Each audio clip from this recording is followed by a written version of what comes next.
ప్రతిరోజు కూడా ఉదయం 10 గంటల నుంచి రాత్రి 10 గంటల వరకు కూడా కంటిన్యూగా ఈ పలావ్ అయితే మనకి ఇక్కడ దొరుకుతుందట.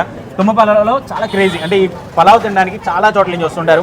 కొంతమంది అయితే దీన్ని రాజులమ్మ బిర్యానీ అంటుంటారు, కొంతమంది రాజులమ్మ పలావ్ అంటుంటారు. ఆవిడ పేరు అయితే ఒరిజినల్గా సుశీల్ గారట. బట్ యాక్చువల్గా ఈ హోటల్ పేరు వచ్చి రాజుల పలావ్ పాయింట్ ఇది.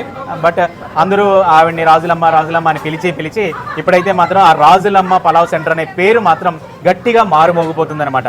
కేవలం అనకాపల్లి జిల్లాలోనే కాదు, మొత్తం చాలా చోట్ల నుంచి కూడా ఈ రాజులమ్మ పలావ్ కోసం వస్తుంటారు. ముఖ్యంగా ఇటు అరకు పాడేరు వెళ్ళే చాలా మంది కూడా ఈ రోడ్లో ఇక్కడ ఆగి ఈ పలావ్ని టేస్ట్ చేసి వెళ్తుంటారు. చాలా క్రేజ్ అయితే మాత్రం ఉంది.